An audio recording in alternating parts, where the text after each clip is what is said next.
We come to relationships and seek out romantic partnerships for a number of reasons. One important reason that we often overlook is that we come to them in search of healing. When you're counseling a couple who has come to you seeking support around some disturbance in their relationship, something that they're having a difficult time with, you can teach them how to be more effective allies for one another, to support each other in creating the healing and the growth and the liberation that they've created the relationship to get for themselves in the first place. And of course, the way you do this is by focusing on the areas in which there's the greatest conflict, because those are the areas in which healing is desperately trying to happen. It may seem paradoxical, but it's really not.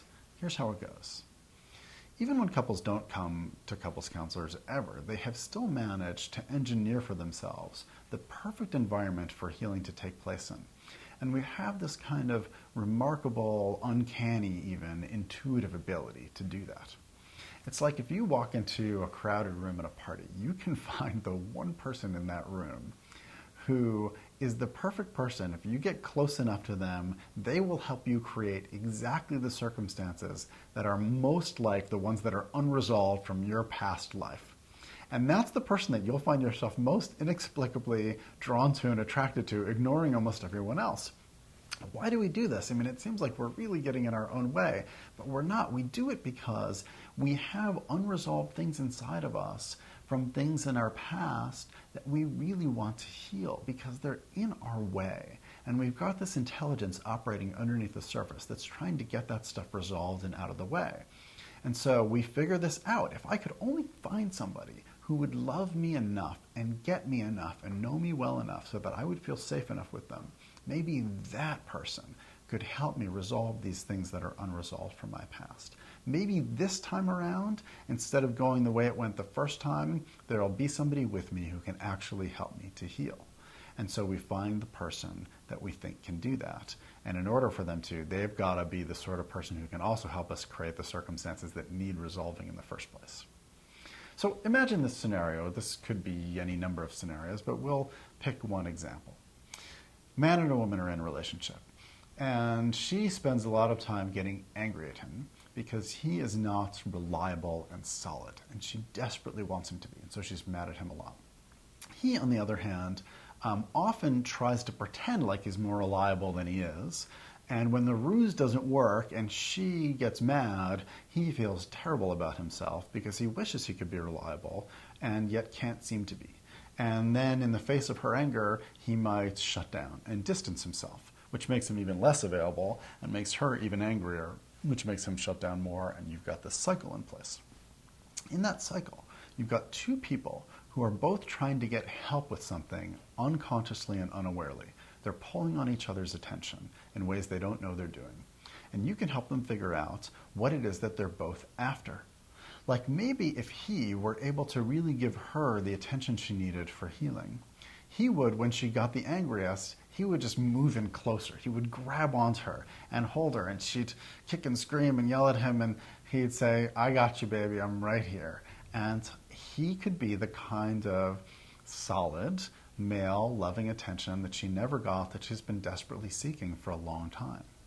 Or maybe if she was able to give him the kind of counseling attention that he needed, she could say, "Hey, listen, this thing that you just did that was unreliable, where you were late or you didn't do the thing that you said you were going to do that I wish you would, I think you really struggle with this area. I think you don't know how to get done the things that you say you're going to get done. And I love you anyway. I love you even if you don't know how to do those things, because I love you for who you are, not for what you do."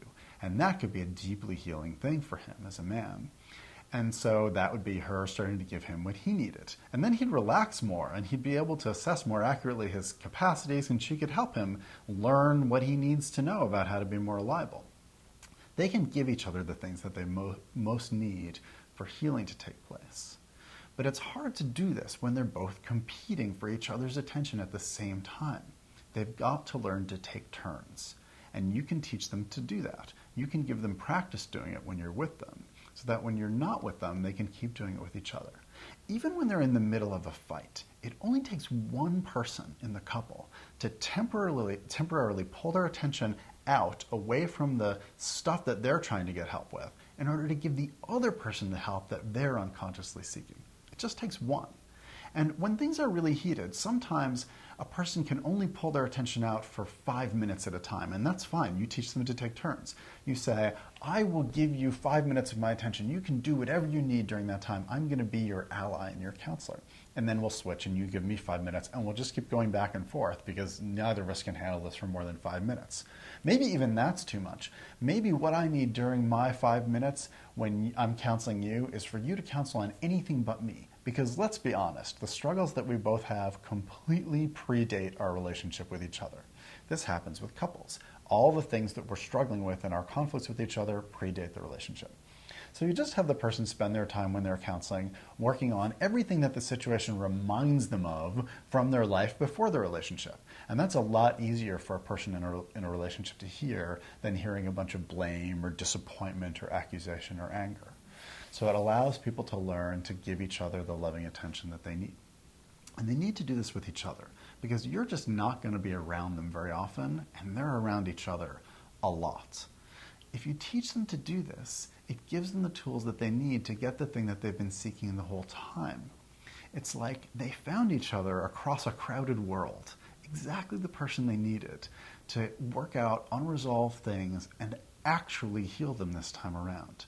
You're just helping point out to them that that's what they've been seeking the entire time, and you're giving them the tools to do it with each other. They can be each other's ideal counselors, each other's ideal allies, and your job is to teach them how.